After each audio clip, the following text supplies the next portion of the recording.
Second question देखते हैं कि 4s² माइनस 4s+1, अगर इसको सॉल्व करना होगा तो क्या करना है, देखिए 4 को इंटू 1 से मल्टीप्लाई कीजिएगा तो 4 होगा, इसका फैक्टर करते हैं तो 4s², जब इसको करना होगा तो कैसे लिख सकते हैं,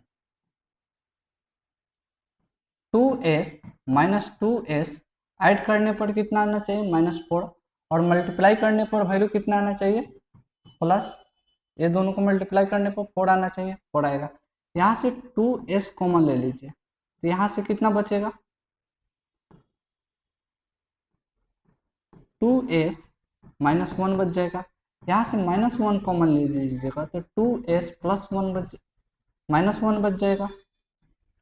ठीक, ये दोनों कॉमन है तो दोनों कॉमन है तो यहाँ से क्या लिख सकते हैं, 2s-1 और 2s-1 दोनों में सेम कॉमन है तो s का वैल्यू निकाल सकते हैं तो 2s-1 इक्वल टू 0 करेंगे और 2s-1 इक्वल टू 0 करेंगे, s का वैल्यू 1/2 आ जाएगा, यहाँ भी s का वैल्यू 1/2 आ जाएगा।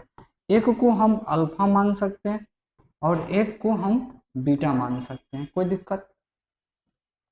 अब इसमें सम निकालते हैं, जब सम लिखेंगे तो alpha plus beta minus b/a होना चाहिए। ठीक है, अल्फा प्लस बीटा का वैल्यू कितना है, 1/2 प्लस 1/2। अगर क्वेश्चन इसको जनरल फार्मूला पर बैठाना होगा तो क्या लिखेंगे, ax² plus bx plus c, और a का वैल्यू यहाँ पर कितना हो जाएगा 4, b का वैल्यू कितना हो जाएगा -4, और c का वैल्यू लिखेंगे तो कितना हो जाएगा 1। पुट करिए यहाँ पर, माइनस b का वैल्यू कितना है, यहाँ से -4 है, -4, और a का वैल्यू कितना है 4 है, 4, हाफ हाफ जोड़िएगा तो 1 होगा, इससे 4 से 4 कैंसिल आउट हो जाएगा तो वैल्यू कितना हो जाएगा, माइनस माइनस मिलके +1 हो जाएगा। दोनों इक्वल आ रहा है कि नहीं आ रहा है, इससे प्रूव कर सकते हैं। अब सेकंड हम प्रोडक्ट निकालते हैं, प्रोडक्ट निकालेंगे तो अल्फा इंटू बीटा करेंगे, जिसको c/a लिखेंगे। अल्फा इंटू बीटा यहाँ देखिए 1/2 इंटू 1/2 किसके इक्वल होना चाहिए, c का वैल्यू कितना है 1 और a का वैल्यू कितना है 4 आना चाहिए, तो 1/4 इक्वल टू 1/4 प्रूव कर सकते हैं।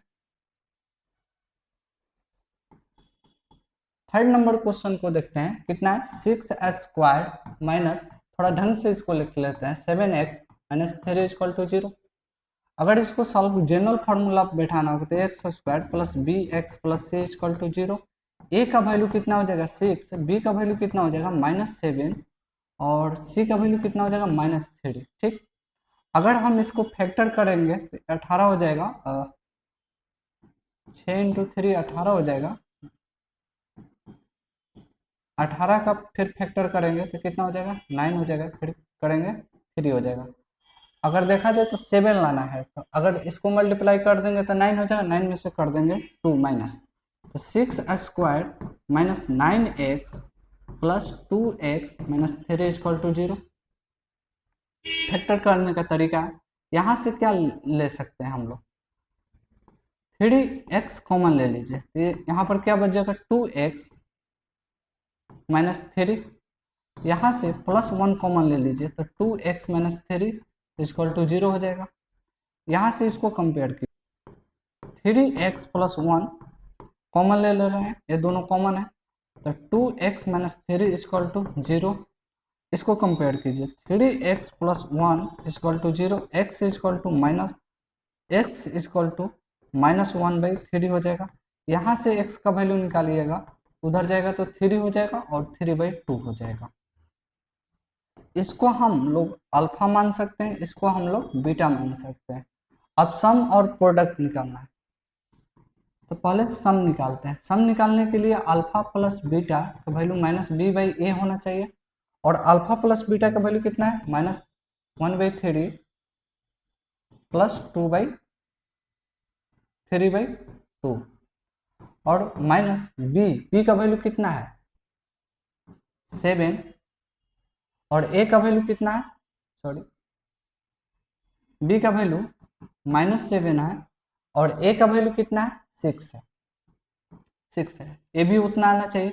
इसको क्रॉस मल्टीप्लिकेशन कराइए, -2 -9 नीचे 6, ए प्लस का 7/6 ए भी आना चाहिए, ए प्लस का 7/6 और ए बी प्लस का 7/6 आंसर मैच कर रहा है। सेकंड क्या निकालना है हम लोग को, प्रोडक्ट निकालना है। प्रोडक्ट निकालने के लिए क्या करेंगे, अल्फा इंटू बीटा C/A, और अल्फा इंटू बीटा का वैल्यू कितना है देखिए -1/3 इंटू बीटा का वैल्यू कितना है 3/2, सी का वैल्यू कितना है यहाँ से देखिए -3 और ए का वैल्यू कितना है 6। अब कट कराइए, इसको कट कराइएगा तो 1/2 बच जाएगा, इधर भी कट कराइएगा तो -1/2। दोनों आंसर मैच कर रहा है कि नहीं कर रहा है,